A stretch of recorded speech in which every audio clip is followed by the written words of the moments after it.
Today we will review Chapter 1, The Establishment of Pakistan. In this chapter, we will briefly discuss on ideology of Pakistan.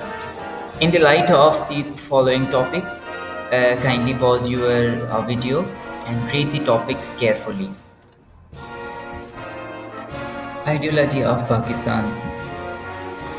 Ideology is the set of ideas. Life is meaningless without a defined objectives or aim. Everyone has some aim and objective in life, without which life has no meanings.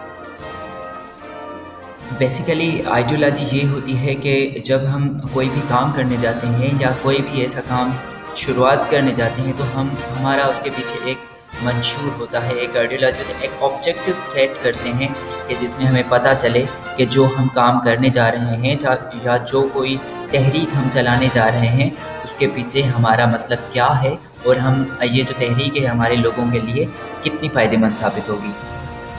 تو اسی طرح جب سب continent میں ہم ہندوؤں اور British کے ساتھ نہیں رہ سکتے تھے تو قائد اعظم اور علامہ اقبال نے مل کر یہ آئیڈیالوجی آف پاکستان بنائی، جس میں یہ چیزیں کلیئر کی تھیں کہ پولیٹیکلی، اکنومیکلی اور سوشلی ہمارے اور ہندوؤں میں بہت زیادہ ڈفرینس ہے اور ہمیں ایک الگ وطن چاہیے جہاں ہم الگ سے رہ سکیں۔ پاکستان کی آئیڈیالوجی کی سب سے مین بات جو تھی وہ تھی کہ ہمارے جو بھی پرنسپل سیٹ ہوں گے وہ اکارڈنگ ٹو قرآن اور شریعت کے مطابق ہوں گے، جو حضرت محمد صلی اللہ علیہ وآلہ وسلم کی ٹیچنگز تھی یا اسلام کے جو بیسک پرنسپل ہیں۔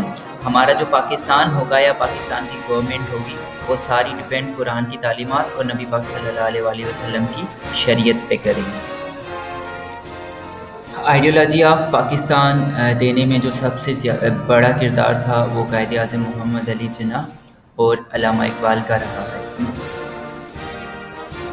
1930 میں جو الہ آباد میں مسلم لیگ کی ایک سالانہ کانفرنس ہوئی تھی تو اس میں قائد اعظم علامہ محمد اقبال نے یہ بات واضح کی تھی کہ ہندوؤں اور مسلمانوں میں بہت زیادہ فرق ہے، وہ ایک ساتھ نہیں رہ سکتے اور یہی وقت ہے کہ ہم دونوں کو الگ ہونا چاہیے اور سب کانٹیننٹ دو حصوں میں بٹنا چاہیے۔ مسلمانوں کے لیے پاکستان اور ہندوؤں کے لیے ہندوستان ملک کی تجویز دی گئی تھی۔ 1906 میں ڈھاکہ میں مسلمان اکٹھا ہوئے اور وہاں انہوں نے فیصلہ کیا کہ ہم مسلم لیگ بنانے جا رہے ہیں۔ تو ہماری مسلم لیگ 1906 میں بنی تھی لیکن قائد اعظم نے اس کو 1913 میں جوائن کیا تھا۔ وہ سب سے پہلے کانگریس میں تھے لیکن کانگریس میں رہتے ہوئے قائد اعظم کو یہ احساس ہوا کہ ہندو مسلمانوں کو زیادہ دیر برداشت نہیں کر سکتے، اس لیے قائد اعظم نے کانگریس چھوڑ کر مسلم لیگ کو جوائن کیا تھا۔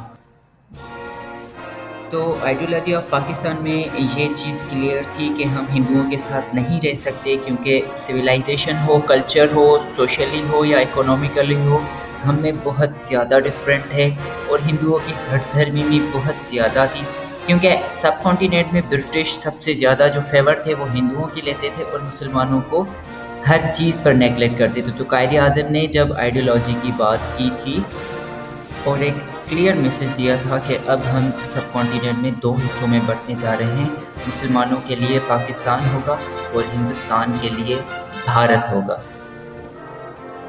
تو یوں 23 مارچ 1940 میں پاکستان کا ریزولیوشن پاس ہوا اور پاکستان کے بننے کی جو واضح شہادت تھی وہ مسلمانوں کو مل چکی تھی اور قائد اعظم نے یہی کہا تھا کہ ہمیں ایک زمین کا ٹکڑا نہیں چاہیے جہاں ہم رہیں بلکہ ہمیں ایک لیبارٹری قائم کرنی ہے جہاں مسلمانوں کے پرنسپلز کو چیک کر سکیں۔